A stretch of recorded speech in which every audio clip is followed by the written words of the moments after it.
एक उलझन सी दिमाग में शुरू से चलती आई है इस बात को लेके कि हम किसी भी गुणस्थान का निर्णय कषायों के अभाव से करते हैं, है ना। चौथा गुणस्थान मतलब मिथ्यात्व का क्षय या उपशम हुआ, और अनंतानुबंधी दब गई, है ना। फिर पांचवें गुण स्थान में हम कहते हैं अप्रत्यख्यान का भाव हुआ।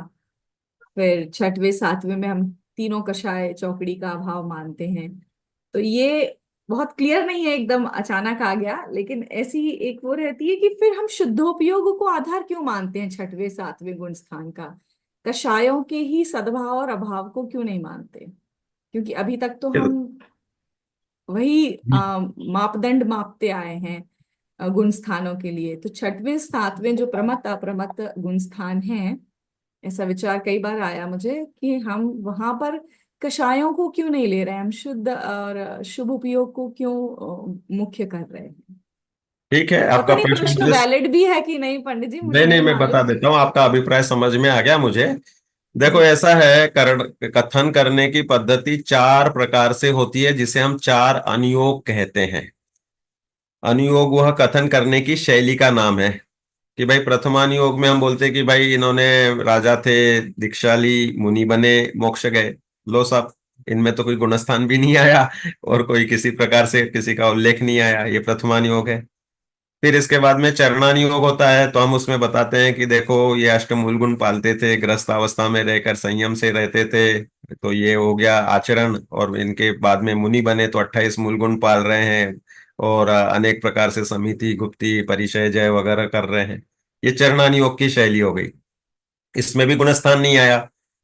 द्रव्यान योग में तो और भी गुणस्थान नहीं आने हैं, सीधा सीधा बोलते हैं कि भाई आबाल गोपाल को अनुभूति स्वरूप भगवान आत्मा ध्यान में आ रहा है, और इस आत्मा में अपनापन करो, और अपनापन करके बाहर से अपनापन छोड़ दो, और अपने में एकाग्र हो जाओ। तो कह रहे हैं कि तुमने सच्चा श्रद्धान कर लिया तो अब तुम नियम से जल्दी मोक्ष चले जाओगे।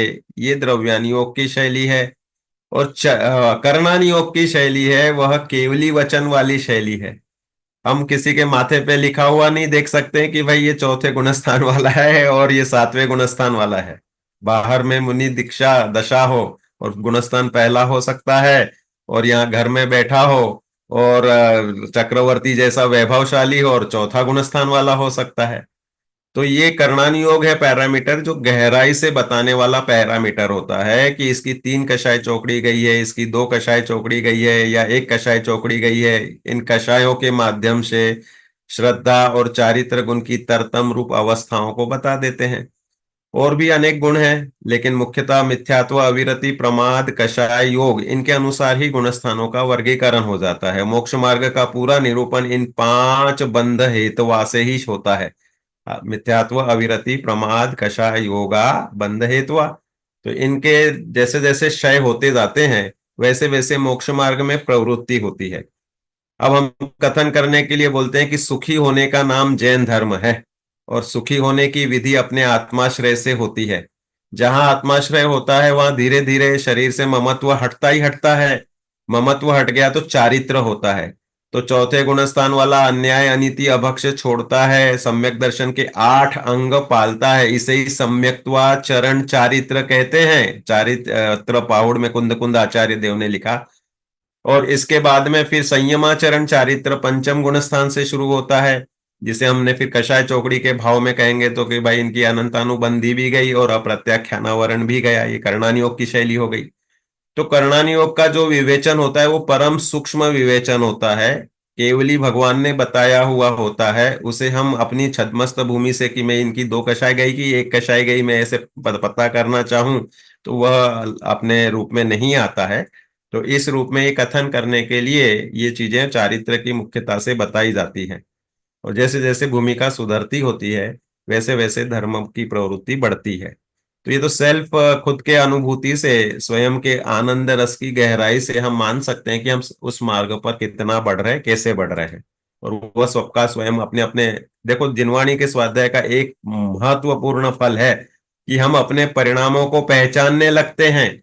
आगम में दिया है कि कौन से परिणामों से कौन से कर्म का बंध होता है। तत्प्रदोष, निन्नव, मात्सर्य, अंतराय, असाधान, ज्ञाना, वर्ण, दर्शना, वर्ण, यो हो। तत्वार सूत्र सबने पढ़ा होगा। तो ये सब हमारे परिणामों से हम वैसे कर्म बांधते हैं। आज मैं, कोई व्यक्ति गोरा है, कोई सुंदर है, तो कह रहे कि भाई उसने मन वचन काया की सरलता, योग विसंवादन वक्रता नहीं रखा था, तो इसलिए उसे सुंदरता मिली है। एक एक चीज संसार की कौन से परिणाम से कैसे अवस्था होती है, ये हमारे करणानी योग के प्रकरणों में या अपने जैन आगम में मिल जाता है। और चैतन्य के आश्रय से होने वाली सुख की गहराई भी मिल जाती है। इसलिए इन सब रूप का वर्णन आगम में मिल जाता है, और उसके अनुसार हम देखेंगे तो यह गहराई अलग अलग शैली में बताई गई है, और इसी का नाम से हम अनुयोग करके उसका वर्णन करते आए हैं। ये इस तरह से इसलिए वर्णन ऐसा मिलता है।